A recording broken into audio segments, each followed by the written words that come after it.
하겠습니다.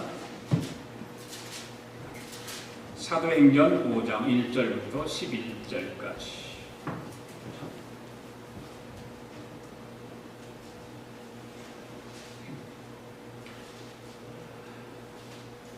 같이 합심해서 합독하십니다. 시작. 아나니아라 하는 사람이 그의 아내 삽비라와 더불어 소유를 팔아 그 값에서 얼마를 감춤해 그 아내도 만나라. 얼마만 가져다가 사도들 발 앞에 두니 베드로가 이르되 아나니아야 어찌하여 사단이 내 마음에 가득하여 네가 성령을 속이고 땅값 얼마를 감추었느냐. 땅이 그대로 있을 때에는 내 땅이 아니며 한 후에도 내 마음대로 할 수가 없더냐. 어찌하여 이를 내 마음에 두었느냐. 사람에게 거짓말한 것이 아니요 하나님께로라. 아나니아가 이 말을 듣고 엎드려져 혼이 떠나니 이 일을 듣는 사람이 크게 두려워하더라. 젊은 사람들이 일어나서 시신을 싸서 메고 나가 장사하니라. 3시간쯤 지나 그의 아내가 그 일어난 일을 알지 못하고 들어오니 베드로가 이르되 그 땅 판값이 이것뿐이냐. 네가 말하라 하니 이르되 예 이것뿐이라 하더라. 베드로가 이르되 너희가 어찌 함께 꾀하여 주의 영을 시험하려 하느냐. 보라 네 남편을 장사하고 오는 사람들의 문 앞에 이뤘으니 또 너를 메어 나아가리라 하니 곧 그가 베드로 발 앞에 엎드려져 혼이 떠나는지라. 젊은 사람들이 들어와 죽은 것을 보고 메어다가 그의 남편 곁에 장사하니 온 교회와 이 일을 듣는 사람들이 다 크게 두려워하니라. 아멘. 앉으시면서 인사합시다. 함께 오늘도 은혜 받기를 원합니다. 할렐루야. 성경 마태복음 13장에 보면 비유를 예수님께서 말씀하셨습니다. 천국에 대해서 비유를 말씀하시면서 천국이라는 밭에는 곡식이 자라는데 거기에는 알곡도 있고 가라지도 함께 자란다, 이런 말씀들을 하시죠. 그래서 추수 때가 되면 곡식은 곡간 안에 들이고 가라지는 따로 골라서 불에 던져 불사른다, 이런 말씀을 하셨습니다. 또 고기 잡는 그 어부들을 비유해서 말씀하셨어요. 고기 잡는 어부들도 고기를 잡는데 좋은 물고기만 있는 것이 아니라 별로 시원찮은 물고기는 또 있다. 그물을 끌어올릴 때에 좋은 물고기만 어부들이 끌어올리고 좋지 못한 물고기는 그냥 바다에 내어버린다, 그런 말씀들이 있습니다.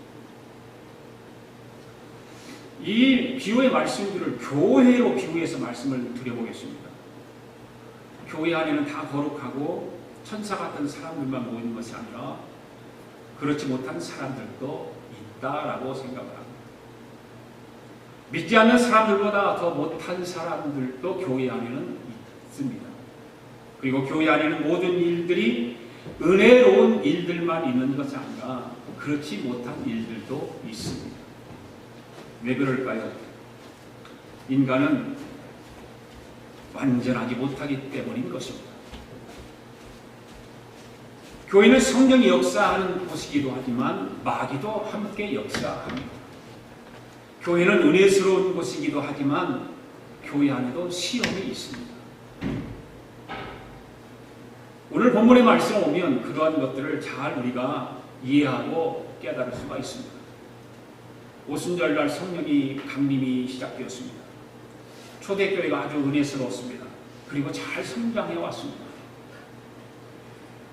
외부적으로 약간의 핍박은 있었지만 내부적으로는 문제가 거의 없었습니다. 그런데 갑자기 그런 은혜스럽게 부흥하던 교회가 마귀가 역사하기 시작합니다. 교회 안에 이 사건이 오늘 우리에게 주는 교훈을 함께 생각해 보기를 원합니다. 이런 일들이 왜 교회 안에 일어날까? 왜 일어나야 될까?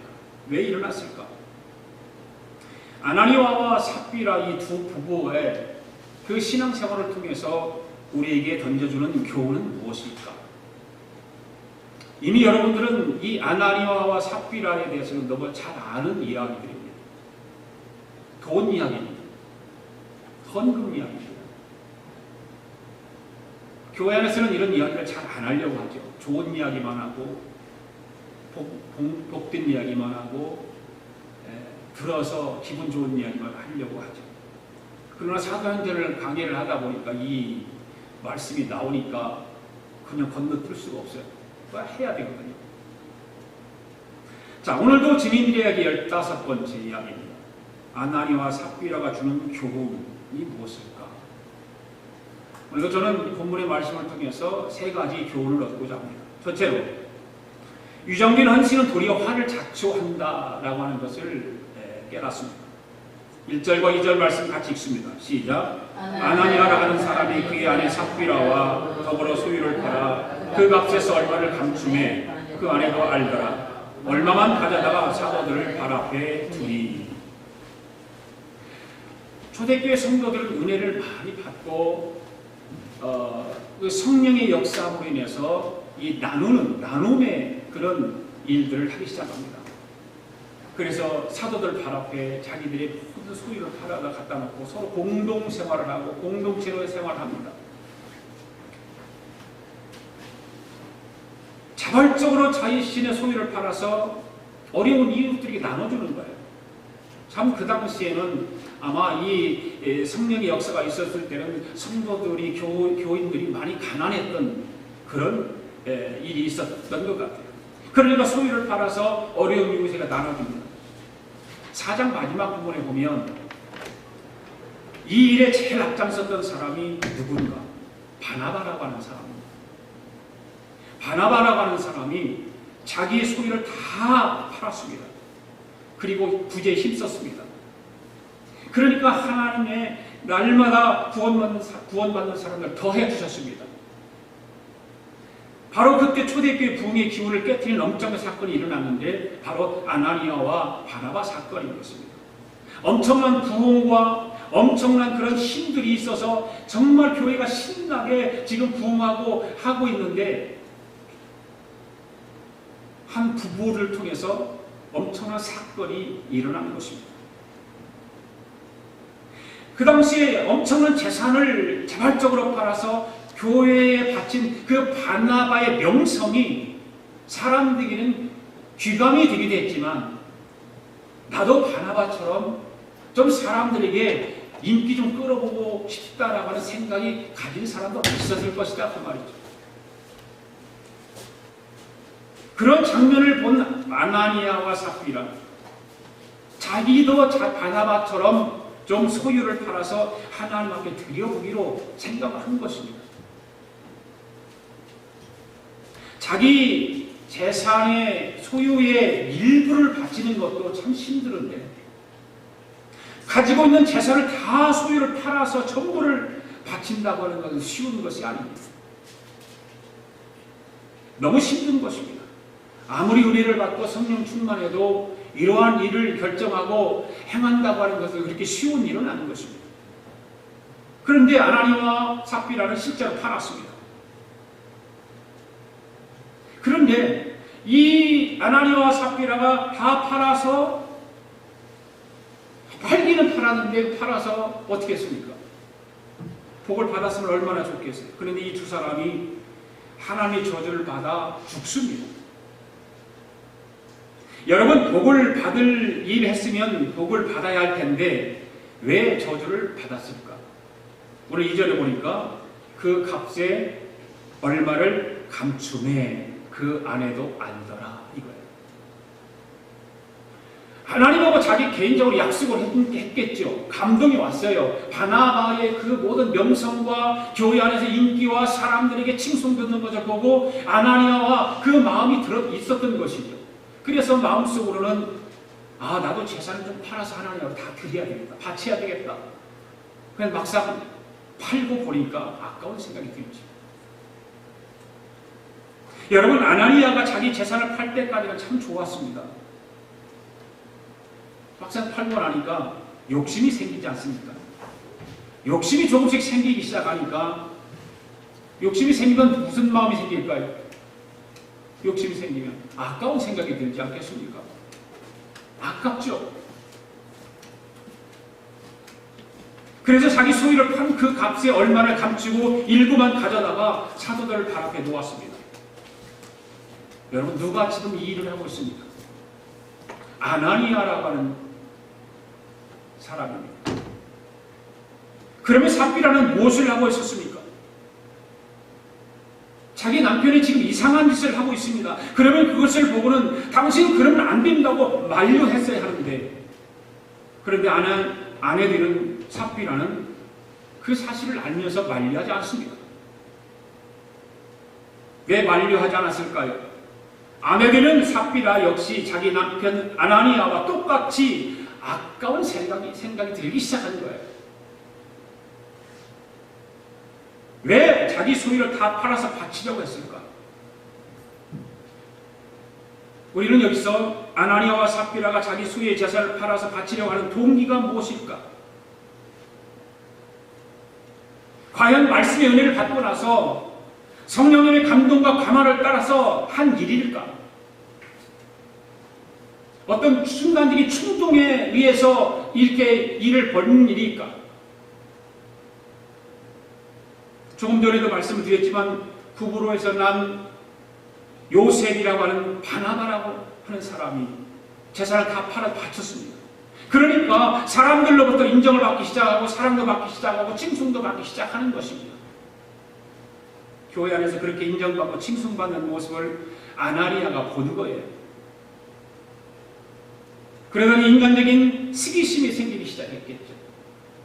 보이지 않는, 자기도 모르는 사이에 그런 마음이 생기기 시작한 거예요. 그리고 시기심과 더불어서 질투심이 조금씩 생기기 시작했지 않겠습니까? 여러분, 아나니아와 삽비라는 성령님의 감동을 따라서 순수한 마음으로 행한 일이 아니었다라고 하는 것을 우리는 본문의 말씀을 보면 알 수가 있습니다.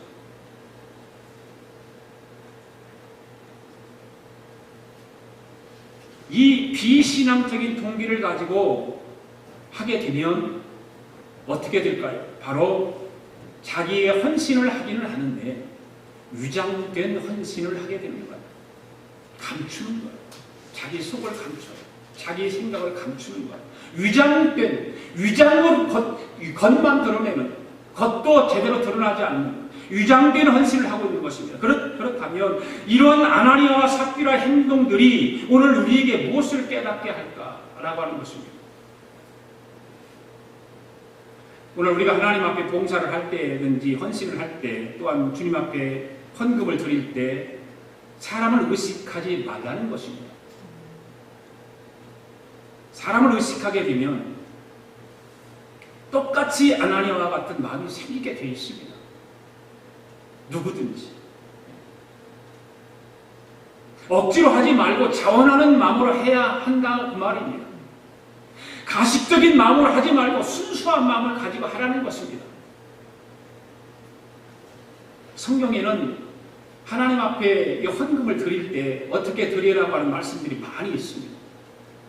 특별히 출애굽기 35장 21절 말씀하고 고린도후서 9장 7절 말씀 같이 읽어볼까요? 출애굽기 35장 시작. 무릇 마음에 감동된 자와 무릇 자원하는 자만 바치라. 고린도후서 9장 7절. 각각 그 마음에 정한 대로 할 것이요 인색함으로나 억지로 하지 말지니 하나님은 즐겨내는 자를 사랑하시느니라.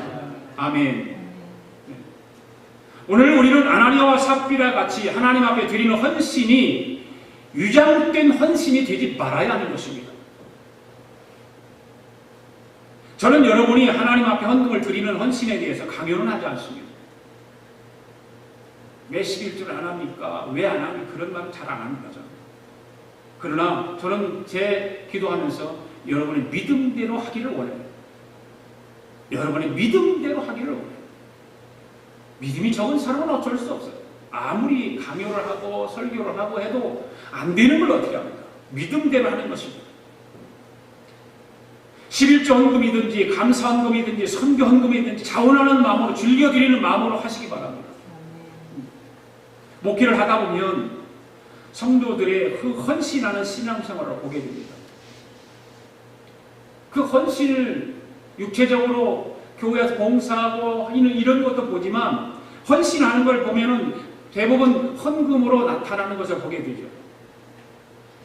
11조도 우리가 하게 되는데 11절을 하려고 하다 보면 온전하게 할까 말까 망설이는 경우가 많아요.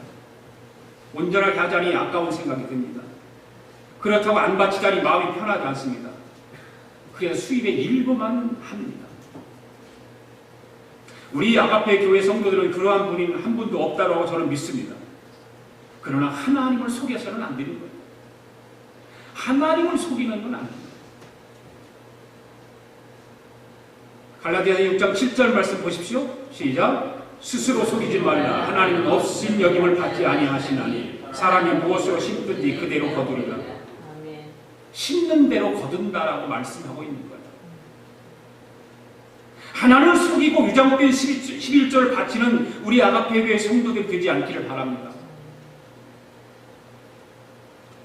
플러신학교에 김세윤 박사님이 계십니다. 아주 우리 한국의 학자 중에 유명한 학자고 플러신학교에서 한국인 학생들을 가르치고 그렇습니다. 이분이 지난달 8월달에 LA에서 목사님들, 사모님들, 전도사님들 같은 목회자들을 이렇게 모아놓고 세미나를 했습니다. 100여 명의 글을 읽은 거예요. 근데 그 세미나 김세현 박사님께서 세미나를 하면서 한 이야기가 있습니다. 잘 들어보세요. 하나님의 나라의 통치 방식을 가로막는 가장 큰 장애물은 우상숭배라는 형태로 나타나는데 하나님이 우리에게 가장 경계한 우상의 바위나 불상에 절하는 것이 아니라 만몬이다. 만몬이 뭔지 아세요, 여러분? 만몬 신이 무슨 신인지 아세요? 돈입니다, 돈. 만몬이 돈 신이다. 돈을 숭배하는 신이 만몬 신이거든요. 모든 형태의 우상 숭배는 다 파괴력이 있지만 돈이야말로 형제를 원수로 만들고 계층 간의 갈등을 유발하고 국가 간의 전쟁을 초래하는 힘을 지녔다라고 말합니다. 만몬 신앙으로 변질된 복음은 오늘날 교회에 만연한 번영 신학과 상급 신학을 추구하는 것으로 드러난다고 말을 하고 있습니다. 만몬의 복음으로 변질됐다. 이 만몬의 복음으로 변질되어가는 교회가, 그리고 일명 이 김세현 박사가 얘기하는 무슨 얘기냐, 캘리포니아 복음이 따로 있는 거예요. 캘리포니아 복음이 뭔지 아세요? 잘 들어보세요. 교회 힘들어요. 교회만 열심히 나가면 사업이 성공하고 자녀들 하버드 가고 돈 많이 벌고 출세하고 천국 가서 상급 받는다는 건강과 부의 복음을 캘리포니아 복음이라고 김세현 교수가 말해요. 캘리포니아가 물질 만능주의에 아주 쩌들어 있는 도시, 주예요, 주. 그리고 바쳐라 그러면 10배, 100배 갚아주신다. 공로신앙 내지는 상급신앙이 현대 교회를 지배하고 있다.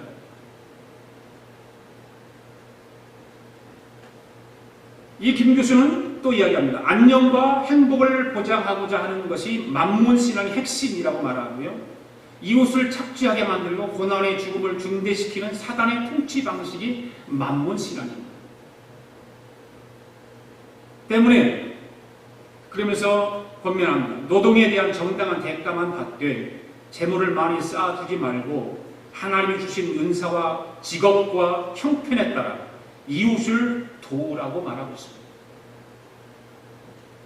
이것이 바로 자유와 화평과 정의가 확대되는 하나님 나라의 모습이라고 설명을 하고 있습니다. 요즘 많은 학자들이 번영신학에 대해서 많이 이야기합니다. 우리 한국 교회가 지금까지 기독교가 번영신학으로 흘러와가지고 하나님의 복음을 완전히 버렸다는 거예요. 이제는 바뀌어야 된다는 거예요. 번영신학으로 가면 안 됩니다. 이거를 바꿀 수가 없는 거예요. 너무나 오랜 동안 우리 한국 교회 안에 모든 기독교 안에 이것이 자리 잡아 왔기 때문에 정말 하나님의 그 복음이 무엇인가를 온전히 알아가야 되는데 큰일 났다라고 얘기를 해요. 주님이 오신 날이 이제 가까웠는데 그 주님의 오신 날을 우리가 대비하면서 계속해서 번영신학만 가지고 이야기하면 안 된다는 거죠. 그리고 상급신학.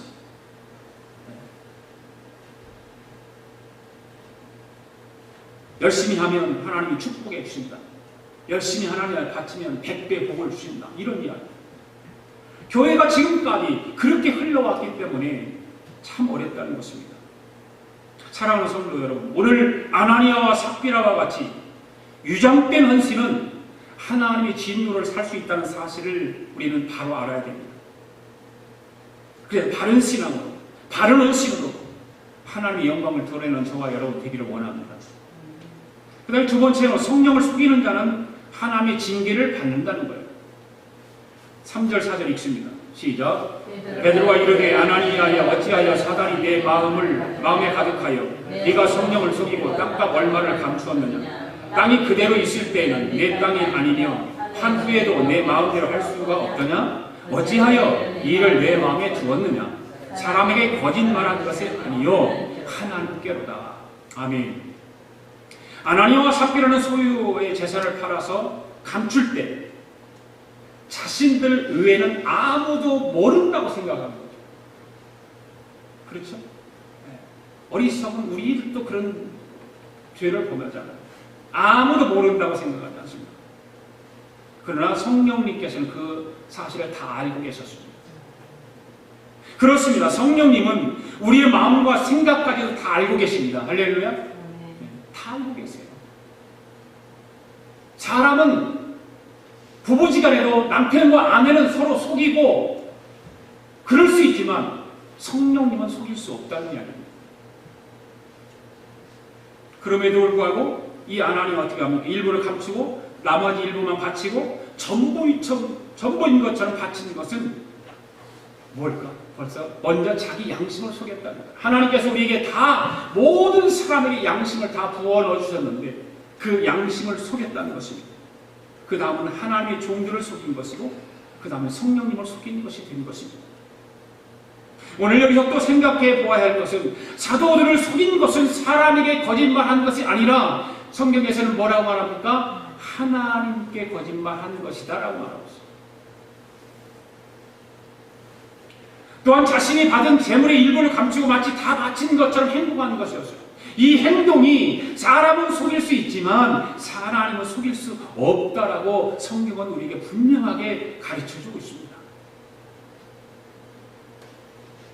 자, 그때 발 앞에 놓인 아나니아의 재물을 보고 아나니아가 사도들 앞에 재물을 갖다 놨습니다. 그때 베드로가 말합니다. 아나니아야 어찌하여 사단이 내 마음에 가득하여 네가 성령을 속이고 네 땅값의 얼마를 감추었느냐. 너는 사람에게 거짓말하는 것이 아니라 지금 하나님께 거짓말하는 거야 라고 이야기하고 있습니다. 이 얘기를 듣고 아나니아가 어떻게 됐습니까? 바로 엎드려져서 그냥 혼이 떠나가 버린 거예요. 얼마나 충격적인 일이 일어났습니까? 엄청난 충격적인 일이 일어났습니다. 기쁨과 즐거움이 넘쳤던 교회 안에서 사람이 죽어서 넘어지는 날벼락 같은 사건이 일어난 것입니다. 여러분, 아나니아와 삽비라가 왜 자기 양심을 속이고 성령님을 속이면서까지 거짓말을 했을까요? 왜 소유를 판 후에 일부를 감추었을까요? 오늘 3절 말씀 보니까 뭐라고 말하고 있죠? 사단이 그 마음속에 가득했다. 사단이 그 마음속에 가득했기 때문에 아나니아가 지금 자기의 소유를 팔아서 하나님 앞에 다 드리지 못하고 일부를 드렸다는 것입니다.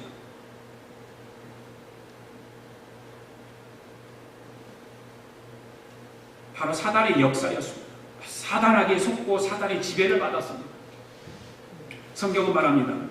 사단은 거짓말쟁이요 거짓의 압이다. 사단은 거짓말쟁이요 거짓의 압이다. 시작. 사단은 거짓말쟁이요 거짓의 압이다. 사단의 거짓말쟁이를 믿습니까? 아멘. 여러분들 거짓말하면 여러분 속에 뭐가 있는가요? 사단이 마귀가 있는 거예요. 마귀가. 그러니까 거짓말하는 사람, 남을 속이는 사람은 사단의 지배를 받는 사람입니다. 믿습니까? 사단에게 속아서 거짓말했고 결과로 죽임을 당한 것입니다. 그러니까 사단은 우리를 속이고 망하게 하는 영이다 그 말이에요.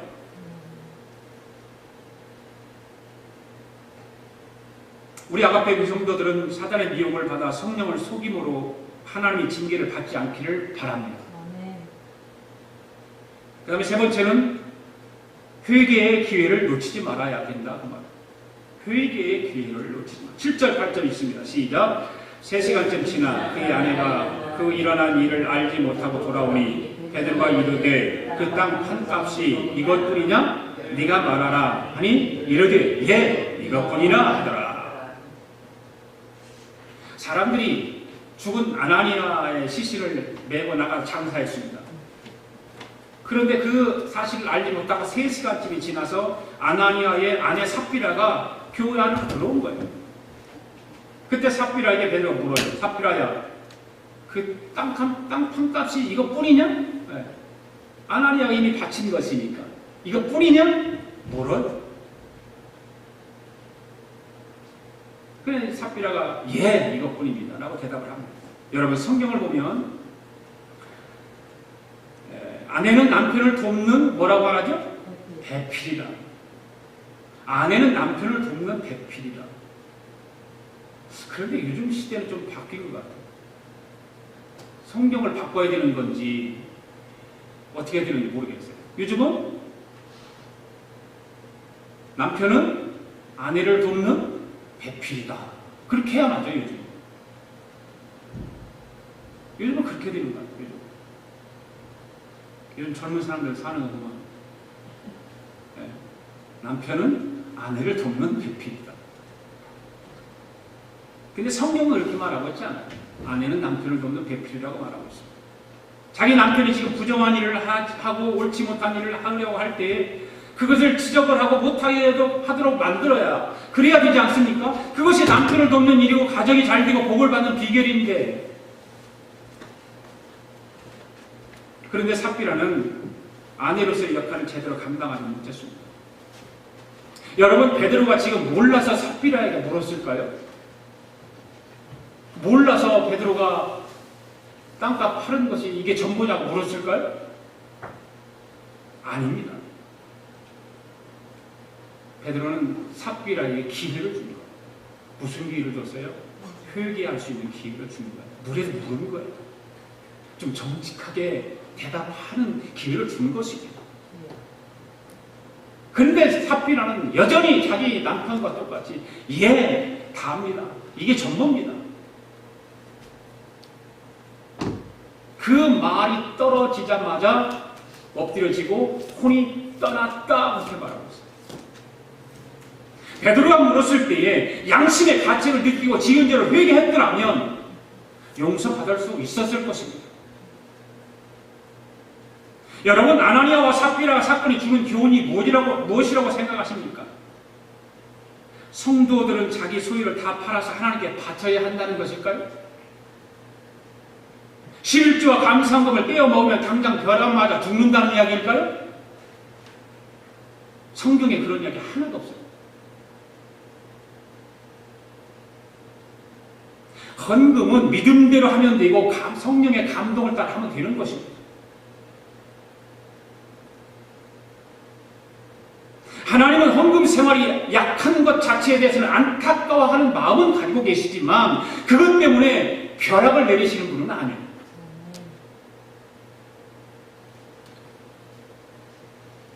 하나님은 사람의 부족함을 다 아십니다. 저와 여러분의 연약함도 다 아십니다. 그러나 거짓되고 삐뚤어진 마음은 그냥 두고 보지 않으신다는 거예요. 그래서 사람의 하나님인 거예요.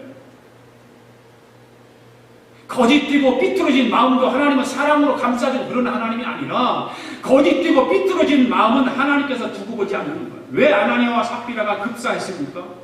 아나니아가 자기 소유를 팔아서 받은 돈을 자기 돈이니까 자기가 다 가질 수도 있고 그 중 일부만 드릴 수도 있잖아요. 자기 건데. 그것이 결국 죽을 죄일까요? 결국 죽을 죄가 아닙니다.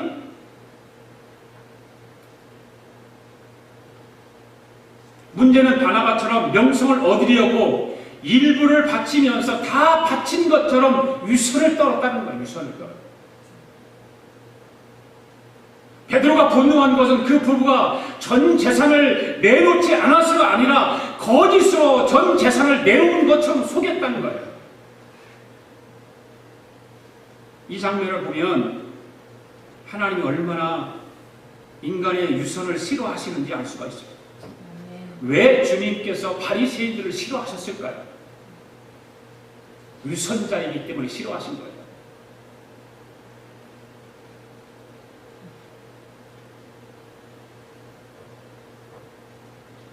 바리새인과 세리의 비유에서 세리는 자신이 어쩔 수 없이 동족의 피를 짜내는 위치에 있는 것에 대해서도 기도할 때 감히 얼굴을 들지 못했어요. 그런데 바리새인은 하나님 저를 죄와 세례와 같지 않게 해주셔서 감사합니다라고 기도했거든요. 유선을 떨었던 바리새인을 주님은 싫어하셨어요. 신앙이란 사람의 명성을 얻기보다 하나님의 마음을 얻으려는 것이 더 중요한 줄 믿습니다. 아멘. 그러므로 성도는 하나님의 사랑에 대한 확신을 가지면서도 항상 하나님을 바로 앞에 선 것처럼 두렵고 떨리는 마음으로 자신을 지켜야 할 줄 믿습니다. 사람이 드러나면 하나님은 숨으세요. 사람이 감춰지면 하나님은 나타나십니다. 그러므로 하나님의 역사가 나타나기를 원하면 자기를 겸손히 감추려는 노력을 게을리하지 말아야 될 줄 믿습니다. 만약 오늘날에도 초대교회와 같은 강한 성령의 역사가 있었다면 예배도 중에 넘어져서 혼이 떠나는 사람이 부지 기술을 거예요. 부지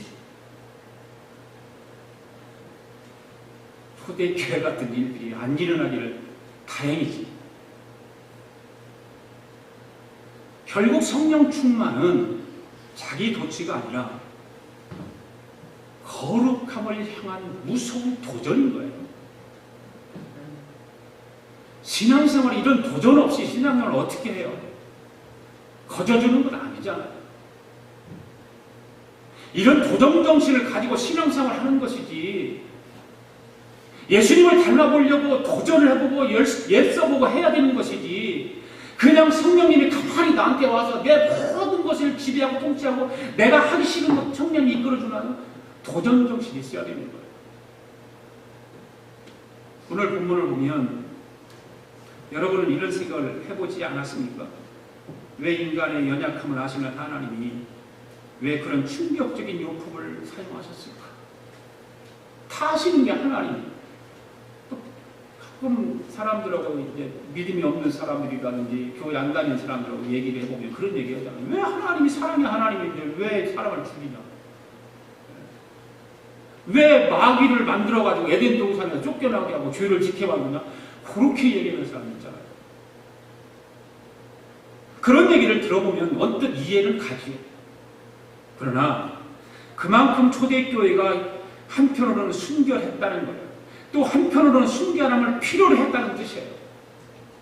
결국 아나니아와 삽비라의 사건이 진정으로 우리를 놀라게 하는 것은 그들의 죽음이 아니라 초대교회의 순결함이 얼마나 탁월했느냐 그거예요. 이런 초대교회의 순결함 우리는 회복해야 될 줄로 믿습니다. 초대교회는 역사상 처음으로 등장한 교회가 아닙니까? 역사상 등장하는 처음 교회. 앞으로 생겨날 수많은 교회의 뿌리와 같은 역할을 해야 한다는 점에서 초대교회의 교회는 더욱 깨끗함을 필요로 했던 것입니다. 현 시대가 지금 아까도 번영신학 얘기했고 그런 이야기 했지만 그 신학으로 계속해서 나가면 많은 학자들이 얘기합니다. 교회는 엄청나게 힘든 일들이 많아질 것이다.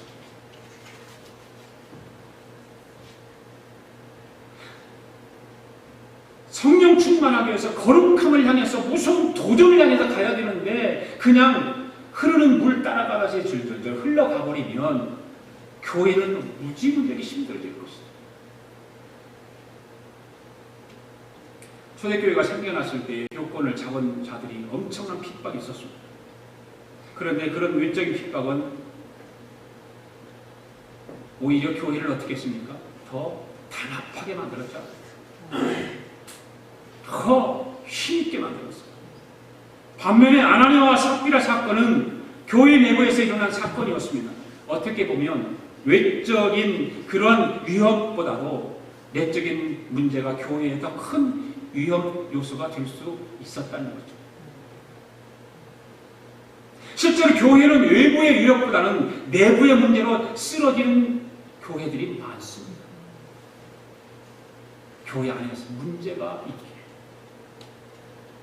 성령의 역사를, 성령의 충만함을 그거를 위해서 달려가지 않고 도전하지 아니하고 내 이성과 내 생각과 내 지식과 내 경험 가지고 교회 안에서 신앙생활을 하려고 하다 보니까 내적인 내부 안에서 일어나는 일들에 의해서 교회가 파괴되고 교회가 무너지고 싸움터가 되고 마는 것입니다. 오늘날 이 험악한 세상을 살아가면서 하나님의 마음을 얻는 최대의 길은 거룩함과 깨끗함과 순결함입니다. 아멘. 크리스찬들에 있어서 이 거룩함이 없으면 아무것도 아닙니다. 깨끗하고 순결한 것을 지켜내지 못하면 아무것도 아닙니다. 왜 베드로가 놀라운 치유의 능력을 나타냈습니까? 바로 성령 충만을 통해서 깨끗한 신앙을 가지고 있었기 때문에 그럽니다. 그래서 성령 충만은 우리에게 꼭 필요한 거예요. 아멘. 그저 여러분들 그냥 신앙생활하는 것이 아닌 거예요. 결국 치유의 제일 원인은 어떤 특별한 신앙적인 태도나 모습이 아니라 바로 순결한 거룩함입니다. 할렐루야.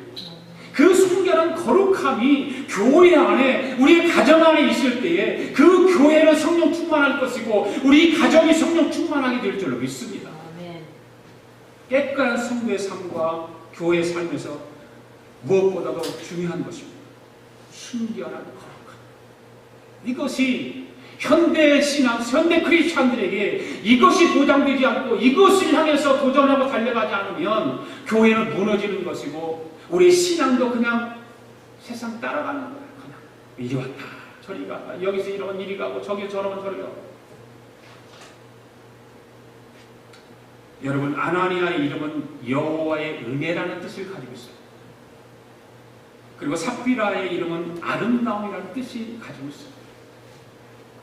이 두 사람의 이름을 보십시오. 그런데 이 사람들은 거짓과 위선으로 자신의 이름을 먹칠하고 있다는 거예요. 먹칠해버렸어요. 여호와의 은혜라는 뜻을 가지고 아름다움이라는 뜻을 가진 이름을 거짓과 위선으로 인해서 자기 이름을 먹칠하게 하고 회개의 기회가 주어졌지만 그 회개의 기회도 놓쳐버리고 하는 거예요.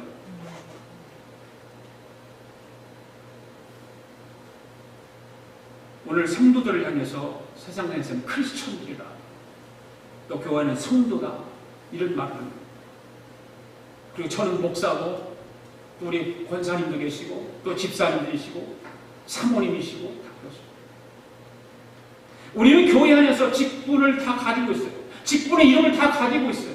그 거룩한 직분입니다. 할렐루야. 그 이름 하나하나가 다 거룩한 직분입니다. 그런데 그 거룩한 직분이 어떤 세상적인 그런 유혹과 거짓과 위선 때문에 그 직분의 거룩함을 다 훼손시켜버린다면, 그것을 더럽게 만들어버린다면 하나님의 이름이 거룩하게 드러날 수 있을까요?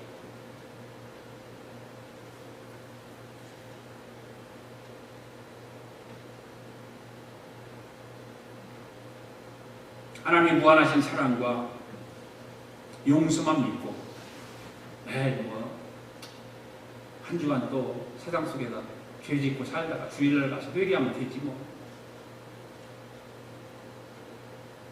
그냥 반복적인 죄를 그냥 방치하면서 유선적인 삶을 살고 있는 크리스찬들이 되지 말아야 될 줄로 믿습니다. 혹시 나 자신이 그런 모습을 가진 것은 아닌지 항상 말씀과 기도 중에서 나 자신을 돌아보아야 될 줄로 믿습니다. 항상 하나님 앞에서 경건한 두려움을 가지고 나 자신을 깨끗하게 지켜가며 하나님의 마음을, 하나님의 심정을 기쁘게 해드리는, 그 하나님 마음을 시원케 해드리는 그런 저와 여러분 될 수 있기를 바랍니다. 기도드리겠습니다. 고마우신 하나님 아버지, 오늘도 주님의 귀하신 말씀을 듣게 하시고 은혜를 받도록 말씀을 깨닫게 하시고 믿음을 갖도록 인도해 주심을 감사드립니다. 오늘도 아나니아와 삽비라의 신앙을 통해서 우리에게 교훈과 깨달음을 주신 주님께 감사를 드립니다. 이 깨달음을 가지고 이 땅에서 크리스천다운 성도다운 삶을 살아가도록 성령님께서 항상 인도하시고 도와주시기를 원합니다. 이 한 주간도 이 험악한 세상을 살아가는 동안 주님의 거룩하고 순결한 신부로 살아가도록 우리의 결심과 깨달음에 성령님께서 강하게 역사하여 주옵소서. 오늘을 살아가는 주님의 백성들에게 암몬이 우상이 되지 않게 하시고 거짓의 영인 마귀의 지배를 받지 않도록 우리를 지켜 주옵소서. 이 한 주간도 우리의 입술에 찬양의 향기가 가득하게 하시고 우리의 삶에 주님의 흔적으로 남게 하여 주옵소서. 우리의 두 손이 주를 닮은 섬김의 삶이 되게 하시고 십자가의 길을 걸어가게 하여 주시옵소서. 우리의 입술로 주님의 복음을 전파하는 증인의 삶을 살아가도록 성령님의 강한 능력으로 역사하여 주옵소서. 암 수술을 앞두고 있는 박광원 집사님을 부위히 여기시고 예수님의 보혈의 피로 깨끗하게 씻음받아 치유의 역사가 있도록 성령님 불쌍히 여기시고 치유하여 주옵소서. 오늘 공항에 도착한 세라 자매를 복되게 하여 주시옵소서. 아버지 장례를 하나님 은혜 가운데 잘 마치고 돌아왔어. 앞으로 더욱더 믿음으로 모든 일을 이루어갈 수 있도록 그 가정에 복의 복을 더하여 주시옵소서.